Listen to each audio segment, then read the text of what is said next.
Muito bem, deixa eu dar boas-vindas aqui ao deputado Pedro Paulo, do PSD do Rio de Janeiro. Muito obrigado pela presença, deputado. Obrigado a você, Cláudio. Obrigado por estar aqui no Papo do Antagonista, esclarecendo aí o dia a dia da política no Brasil. Obrigado. Maravilha. Participa também na nossa conversa aqui o advogado tributarista Matheus Montenegro. Obrigado pela presença, Matheus. Muito obrigado, Cláudio. Uma honra estar aqui no Antagonista. Uma honra estar ao lado também do deputado Pedro Paulo. Obrigado, Maravilha. Matheus. Legal. Gente, olha, o motivo da nossa conversa é, naturalmente, essa decisão do STF de rever a coisa julgada na área tributária, que é uma decisão que provocou aí um barulho enorme, não só em função no mercado, em função de grandes empresas que têm interesses, têm casos tramitando na justiça e que agora estão assustados com a necessidade aí de provisionamento de prejuízos milionários, multimilionários, alguns bilionários, que pode naturalmente criar uma situação até de inviabilizar a existência dessas empresas.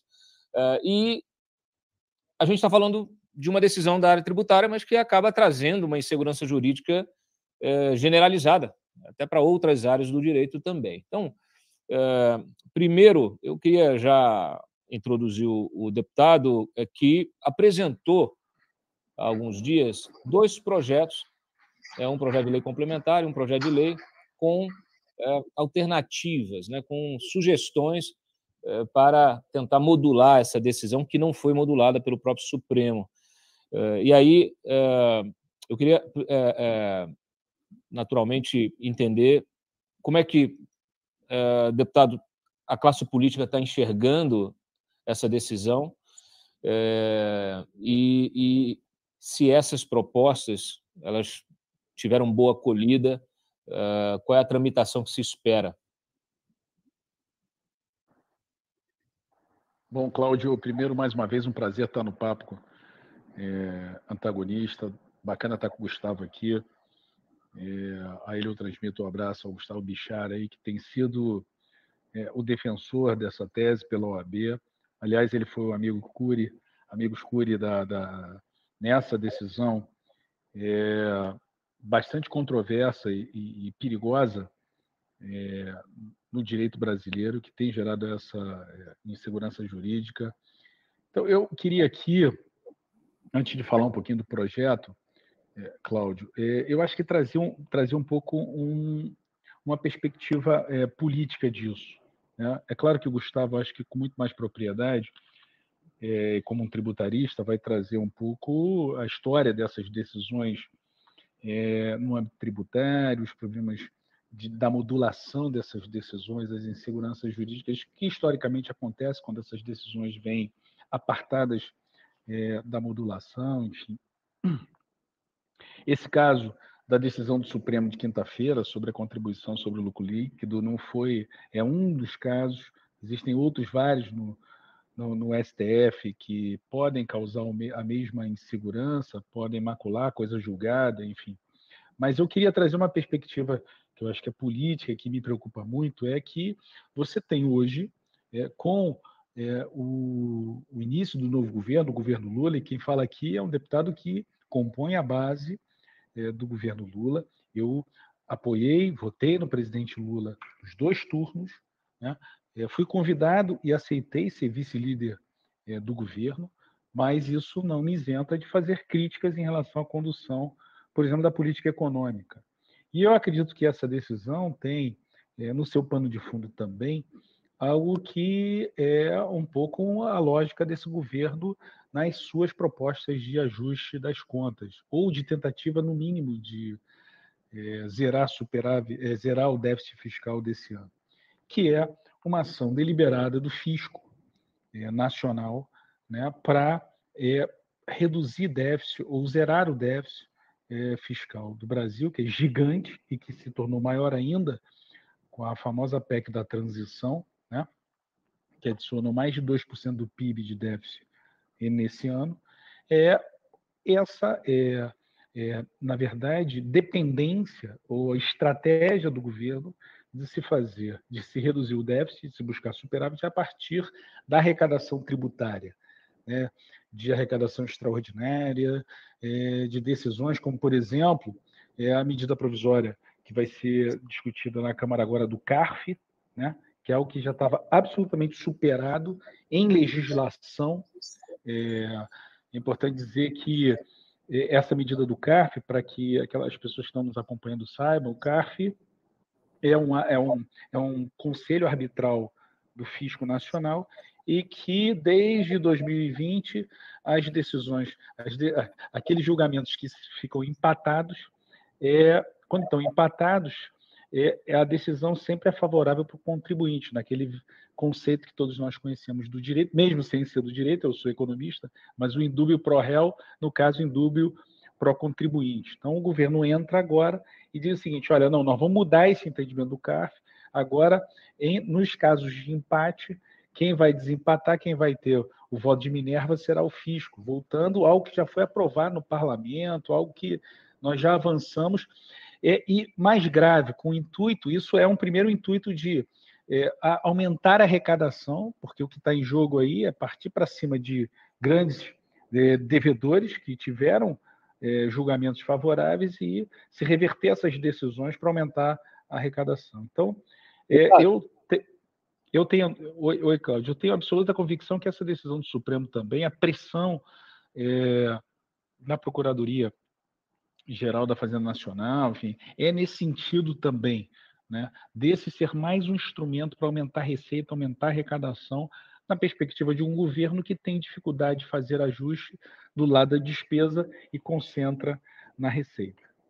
Eu estava comentando um dia desse aqui, quando saiu a decisão, eu comentei justamente sobre esse timing da decisão, né, que ela surgiu, inclusive foi pautada de uma forma bastante urgente, e o plenário já apreciou aquilo ali também, a imprensa, quando se deu conta, já estava julgada a coisa. E eu me questionei sobre essa coincidência com esse momento do governo. E pelo que o senhor está me descrevendo aqui, o senhor acha que o Supremo atendeu a essa pressão do governo federal, do Palácio do Planalto, para ajudar aí a aumentar essa arrecadação? Eu não tenho nenhuma dúvida disso, que se movimentou, o governo se movimentou para isso. É muita coincidência junta, Cláudio. Ontem, por exemplo, e eu manifestei até para alguns membros da OAB, né?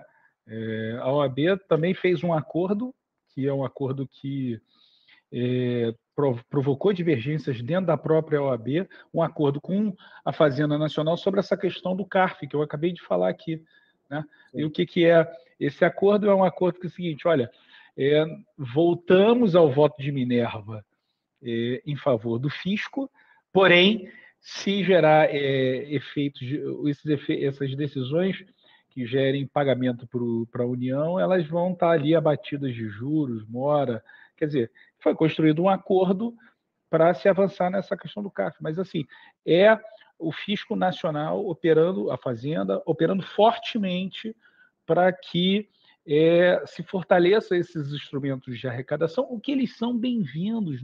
Ninguém aqui... Cláudio, eu fui secretário de Fazenda de um fisco gigante, que é a cidade do Rio de Janeiro, a Prefeitura do Rio de Janeiro, a estrutura nossa de Fazenda deve ser a 5ª ou a 6ª maior do Brasil. Eu sei o que é isso. Eu trabalhei muito aumento de arrecadação, resolvendo contencioso, litígio, criando modelos de melhoria da arrecadação, mas quando você tem uma ação deliberada, acreditar que um ajuste fiscal, ele só pode ser pelo lado da receita. E essa gana, sabe, de ir para cima dos contribuintes, de empresas. E aí, bem, você botar o time da Fazenda, os fiscais para cima, beleza, tudo bem, é do jogo. Agora, quebrando a coisa julgada, gerando insegurança jurídica, né?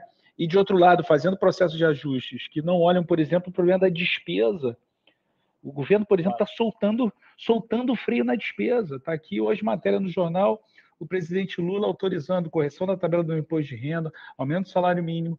Agora, ontem tinha notícia dos aumentos de servidores de 9%, quase 3%, 4% de ganho real na inflação. Ou seja, sabe, num primeiro momento que você tem que fazer ali, você tem a oportunidade de fazer ajustes, sabe, ajeitar o enorme desafio que a gente tem fiscal. Eu acho que isso... Eu queria trazer, Cláudio, saindo um pouco do tema jurídico, mas um pouco para esse o que está por trás disso na minha humilde visão do que está acontecendo.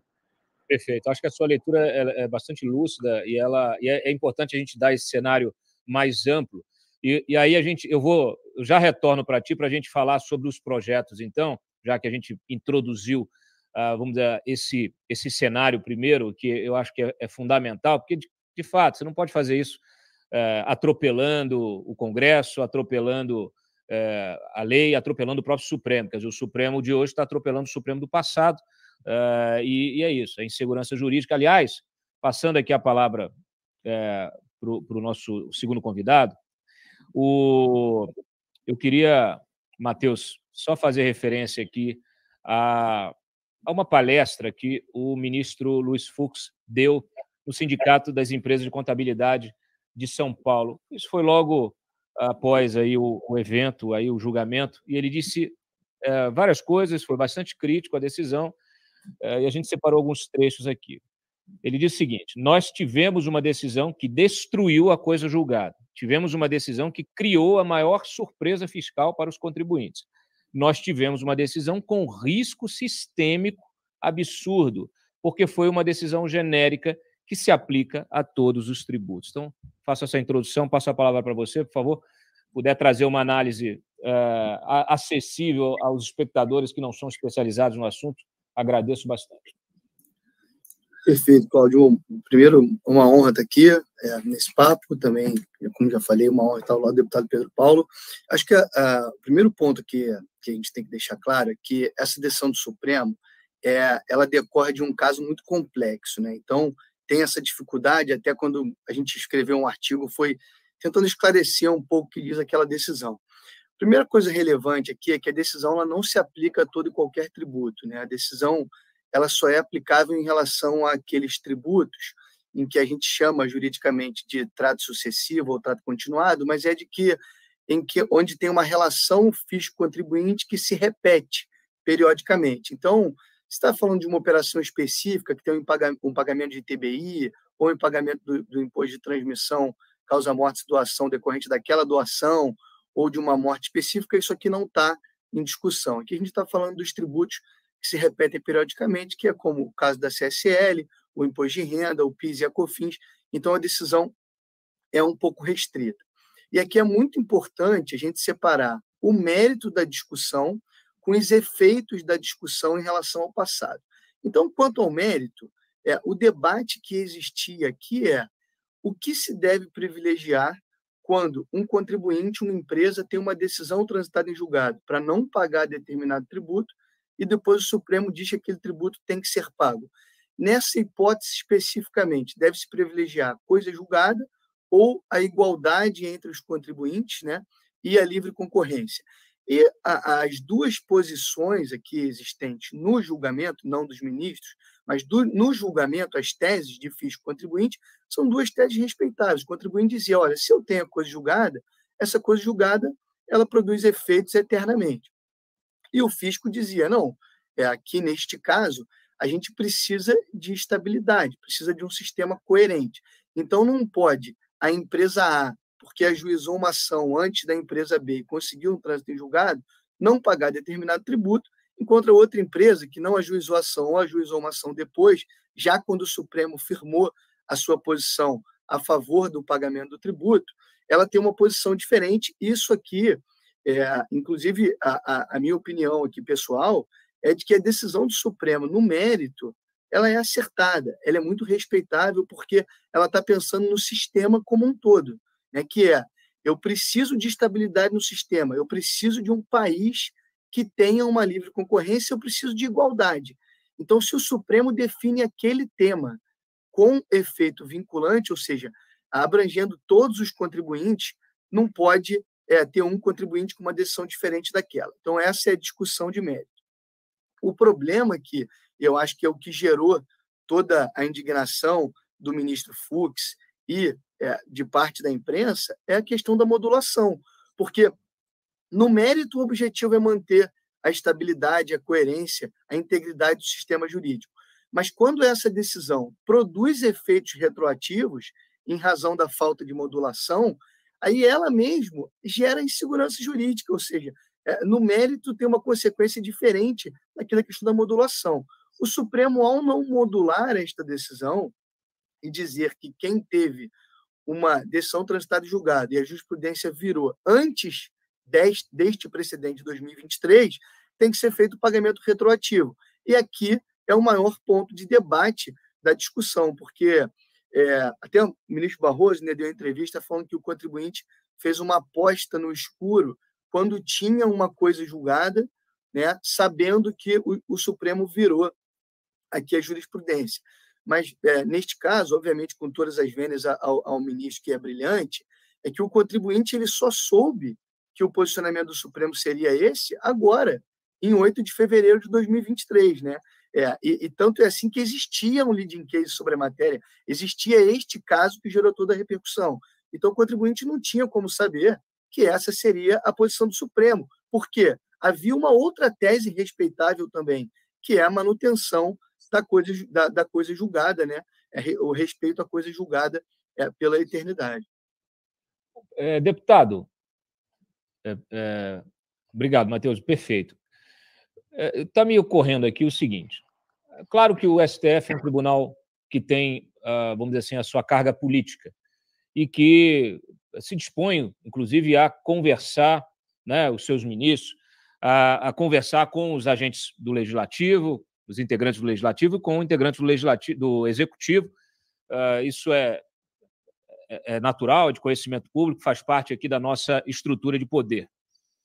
Independente do que eu ache disso ou não, é assim que funciona e se convencionou esse diálogo. Ora, não era o caso do Supremo consultar o Arthur Lira, o Rodrigo Pacheco, de alguns ministros ligarem para os deputados, para os senadores, para sentir a temperatura, entender se a própria Câmara ou o Senado, o próprio Congresso, não poderia dar uma resposta que compreendesse, uma resposta a esses problemas, né? Que compreendesse uma solução já dialogada, ajustada, negociada, aí, seguindo o rito normal da produção legislativa? Sem dúvida, Cláudio. Eu acredito que a conversa que deve ter acontecido com o governo não houve com o parlamento, né? Mas que é algo que nos preocupa. Eu tive conversando com o presidente Arthur Lira, logo que protocolei os meus 2 projetos, e chamando a atenção do presidente. Presidente, eu acho que esse é um ponto aqui que o Congresso é a casa que pode fazer essa mediação, porque não é uma decisão simples de ser tomada. A gente precisa provocar o Supremo para que faça uma reflexão, uma revisão nessa decisão. É importante dizer, Cláudio, meus 2 projetos, eles não focam na decisão do mérito, essa que o Matheus falou, né? Essa decisão de mérito, todos nós concordamos, os ministros foram unânimes, não foi, Matheus? Foi 9-0 a decisão de mérito. A questão foi na modulação e que a própria Corte se dividiu, foi 6-5, o voto que produziu os efeitos, e não são só automáticos, né? Para retroação na cobrança desses impostos. Então, eu acredito que o fato da controvérsia dessa decisão é preciso que o parlamento, eu chamei muita atenção do presidente Arthur Lira, acredito que o presidente, não falei com o presidente Rodrigo Pacheco, mas que é um advogado, foi representante da OAB, eu não tenho dúvida que ele conhece profundamente o tema. Eu acho que é hora do parlamento entrar ali, discutir, buscar uma mediação, porque eu acredito, Cláudio, eu apresentei 2 projetos. Um deles é o que tenta restabelecer o princípio da coisa julgada. O outro é quase que um plano B para se fazer algum tipo de refis ou transação tributária, uma vez que, por exemplo, o Supremo fique fechado em copas, não, tem que valer automático para trás. Então, pelo menos você seja justo com os contribuintes, que já que ele vai pagar o passado, que ele não provisionou, que ele dormiu achando que tinha a proteção da coisa julgada e, de repente, ele tem uma dívida enorme para pagar, que pelo menos ele pague sem multa, juros, que ele pague somente o principal. Mas eu acho que o ponto principal é o primeiro, que é o projeto de lei ordinário, que eu acredito que a gente precisa resgatar o princípio da coisa julgada. Nessa mesma palestra que eu tive a oportunidade de assistir também do ministro Fux, ele fala muito disso, né? Se a gente quebrar esse conceito, né, no Brasil, imagina como é que vão ficar os investidores. Imagina o investidor estrangeiro, né, assinando um contrato de um grande negócio aqui no Brasil, onde envolve pagamento de bilhões de impostos. Ele fala assim, mas tem... Imagina o consultor jurídico, né, desse fundo estrangeiro falando o seguinte, mas no Brasil a gente tem que tomar cuidado, tem que sempre provisionar aqui no balanço, porque determinados tipos de impostos podem ser quebrados aqui por uma decisão do Supremo. E mais, eles não valem só com a mudança do entendimento da justiça, não, eles valem para trás também. Imagina como é que isso vai afugentar. Vai ter que inserir no balanço da empresa um provisionamento para risco STF.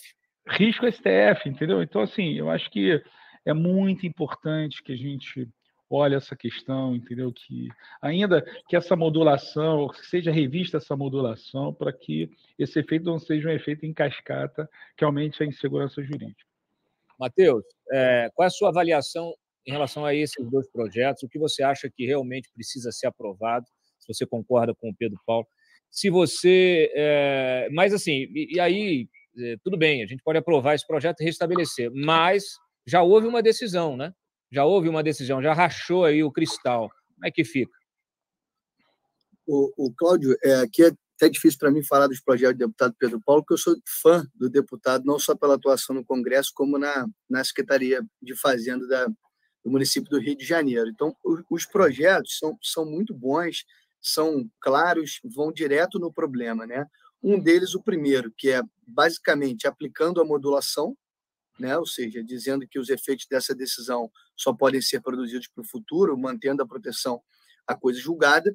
E o segundo vai muito em linha com o que a própria Procuradoria da Fazenda Nacional vem fazendo, que são os programas de transação tributária excepcional, né? Então, existe já desde 2020, inclusive a lei de 2020 é a mesma lei do voto de qualidade mencionada pelo deputado.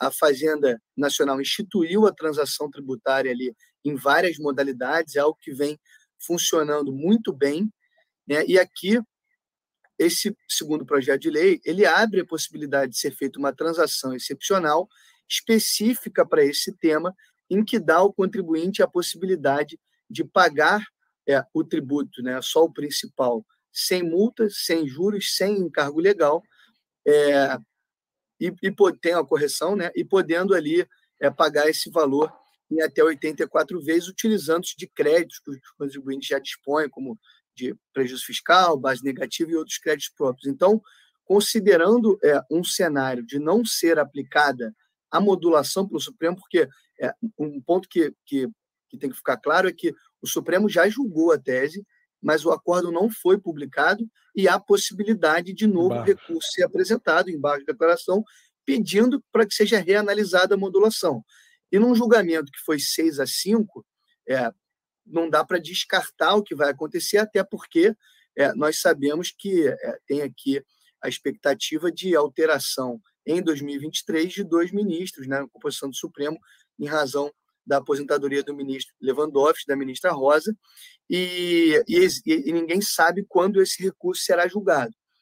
O que me preocupa em relação a isso é a questão do timing, né, porque essa semana a CVM divulgou um ofício pedindo para as empresas reajustarem as suas demonstrações financeiras, aplicando ali os possíveis impactos da decisão do STF. Então, o contribuinte hoje ele tem uma decisão que, em tese, né, determina o pagamento do passado, tem um ofício da CVM mandando fazer reajustar as demonstrações financeiras, tem a possibilidade de embargos de declaração no Supremo e tem a possibilidade de votação desses 2 projetos de lei do deputado Pedro Paulo. Então, a situação que tem hoje é uma situação que ainda é de insegurança, porque ninguém sabe o que vai acontecer. O contribuinte não poderia agora fazer, por exemplo, uma denúncia espontânea? Poderia, mas vale a pena o contribuinte fazer essa denúncia, sabendo que o próprio Supremo pode reanalisar a matéria e que o Congresso Nacional pode reanalisar a matéria. Então, é essa a situação atual. É engraçado, a CVM parece que estava dormindo em berço esplêndido e, de repente, acordou.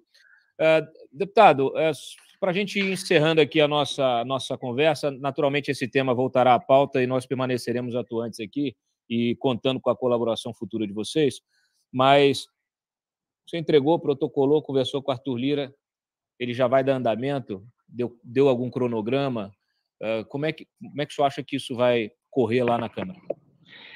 Cláudio, assim, esses projetos na Câmara, você imagina, a gente deve ter ali na Câmara perto de 20 mil projetos de leis rodando ali, ruminando naquela tentativa aí de virar um projeto de lei aprovado. Então, essas coisas funcionam quando você tem pressão política, né? Pressão política, pressão da sociedade. Não é simplesmente a vontade do Pedro Paulo, a pressão do Pedro Paulo, o prestígio do Pedro Paulo que vai fazer esse projeto entrar na pauta. O que eu acredito que está acontecendo é isso que vocês... Aliás, o antagonista foi o primeiro a me mandar uma mensagem aí sendo provocado, atento a esse tema, mas hoje há uma grande repercussão, tem uma matéria, hoje é uma matéria de capa do Globo, hoje do jornal o Globo, os dois projetos, que, aliás, o Matheus tem muita responsabilidade nisso, porque ele e o Gustavo Bichara aí foram também inspirações aí para que a gente apresentasse essas soluções. Eu queria aqui manifestar isso publicamente. Mas eu acho que quando você começa a ter essa mobilização, teve matéria na CNN, Globo News, enfim, a TV Globo entrando no tema, mobilização também, Cláudio, da classe empresarial. Eu tenho recebido aqui manifestações de vários grandes empresários, think tanks de empresários, associações de empresários de grandes, de bancos, de empresas, e eu acredito que ao dar fervura a essa panela, formar essa panela de pressão aí no parlamento, né, para que seja feita essa discussão, eu acho que isso abre espaço, seja para o caminho de uma aprovação de uma legislação que pacifique essa questão, o plano A, o plano B, o projeto A, o projeto B, ou um projeto de outro parlamentar, se houver, enfim. Ou até mesmo uma solução negociada, né? Uma solução de revisão nos embargos, como o Matheus falou aqui, mas que a classe política se movimente, a classe empresarial se movimente, os atores se movimentem para chamar a atenção do risco que está sendo colocado com essa decisão do Supremo. Então, eu acho que isso é o que vai dar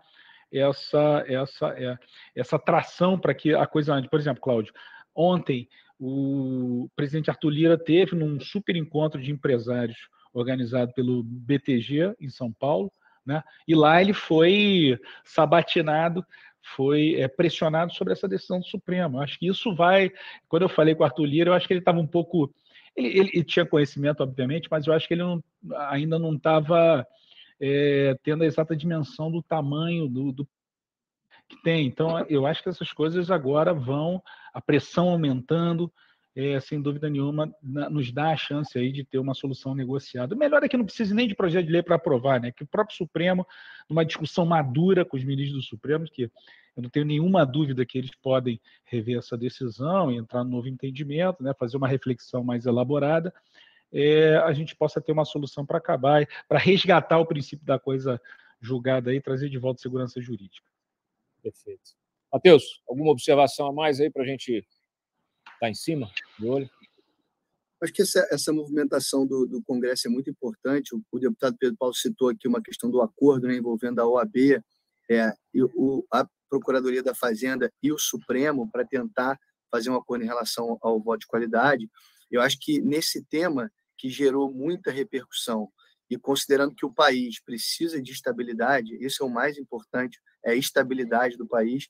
Eu acho que seria muito interessante a atuação do Congresso, né, junto com a Procuradoria da Fazenda e o próprio Supremo, para que seja feito um acordo. Eu acho que um acordo seria aqui a melhor medida para que esse tema seja resolvido a curto tempo, né, e o contribuinte não fique... Já existe a falta de segurança em relação ao que foi decidido, e o pior agora é a insegurança em relação ao que vai acontecer e quais as possibilidades que o contribuinte vai ter para resolver o seu passivo. Então, é muito importante que isso seja resolvido. Maravilha. Pedro Paulo, deputado, obrigado pela sua presença aqui mais uma vez. Matheus Montenegro, advogado tributarista, muito obrigado também. E o programa fica aberto, a gente acompanha esse tema, qualquer novidade, contamos aqui com a presença de vocês. Obrigado, Cláudio. Obrigado aí ao Papo do Antagonista, estou à disposição. Obrigado, muito obrigado, Matheus. Cláudio. Foi um prazer estar aqui. Obrigado, deputado. Até logo.